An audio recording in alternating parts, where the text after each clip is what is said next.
les sections vont nous permettre d'avoir des mises en page différentes à l'intérieur d'un document. Donc si vous voulez découper votre document en sections, positionnez dans votre document, puis vous allez dans le menu Insertion, saut de section continue ou saut de section avec page suivante. Ici, dans notre page, nous avons une partie qui est sur une colonne, l'autre partie est sur plusieurs colonnes. Alors on peut aussi créer des sections en faisant aussi du découpage en colonnes. Là ici je sélectionne mon texte et je vais dans l'outil colonne, je mets sur 2 colonnes. Donc Word a créé à ce moment-là un saut de section et a mis le texte sur 2 colonnes. Là ici devant Austerlitz, je vais insérer un saut de section avec un changement de page, donc avec son nom de page.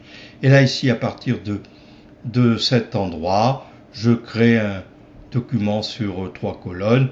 Bon, ce n'est pas très heureux. J'annule mon opération et je vais repartir pour créer le texte ici dans cette section sur 2 colonnes. Là, je me déplace dans mon texte. Donc là, actuellement, je suis dans la section 2. Je me déplace dans les pages 3 et 4. Donc, je peux aussi insérer, lorsque j'ai plusieurs colonnes, des sauts de colonnes. Et à ce moment-là, mon texte change de colonne. Et bien sûr, avec l'aperçu, avant impression, on voit l'allure générale de notre document. Là ici, je sélectionne mon texte et je le mets sur 2 colonnes. Et on voit ici qu'il y a eu création de section. Voilà. Donc derrière Austerlitz, vous avez un saut de section. Vous voyez en bas, on est dans la page 2, section 3.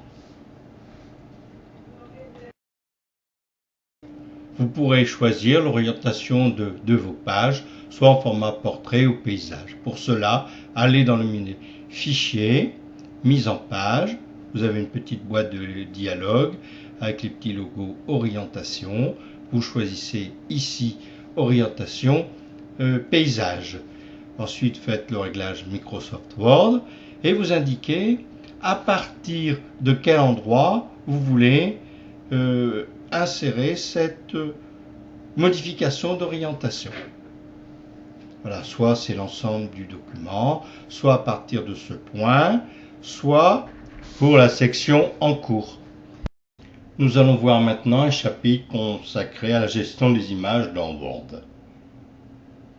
L'illustration est dite habillée quand elle est entourée entièrement ou en partie par le texte. Alors pour insérer une image, vous avez 2 possibilités, soit insérer depuis une image de la bibliothèque, soit à partir de vos fichiers.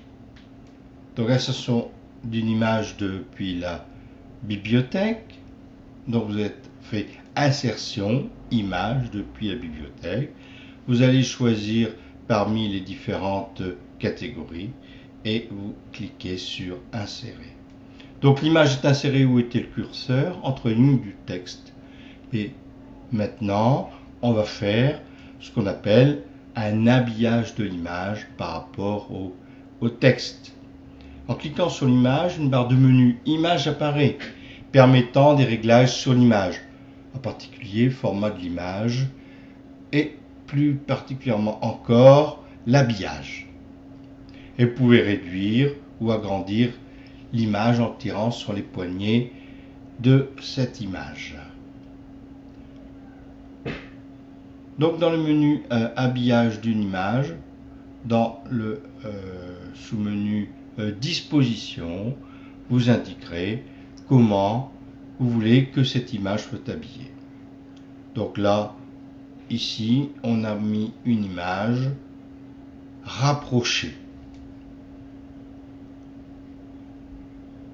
C'est-à-dire que le texte sera au plus près par rapport à l'image.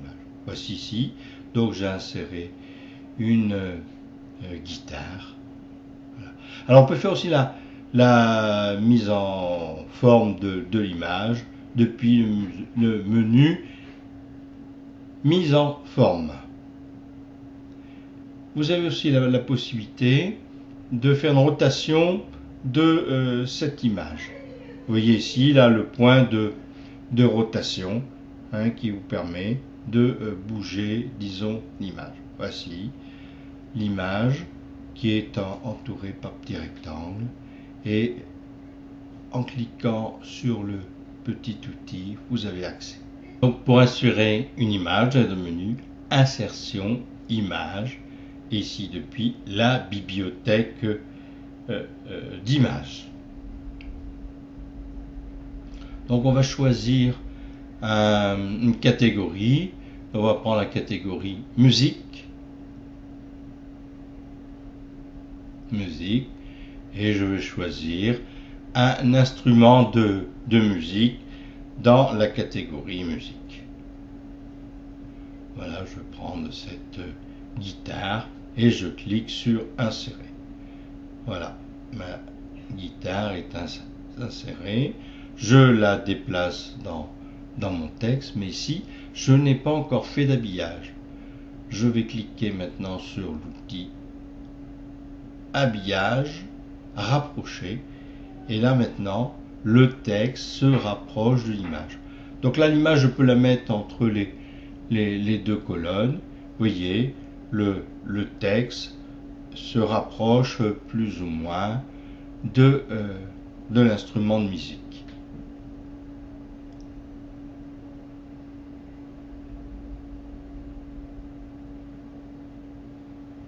Donc insertion d'une image, pour la faire aussi depuis un de vos fichiers. Faire insertion, image, puis fichier.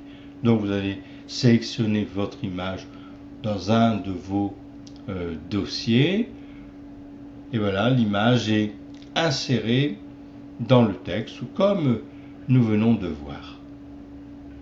Alors pour modifier la taille de l'image, donc vous prenez le coin un des coins de cette image, et vous le déplacez vers l'intérieur pour réduire la taille de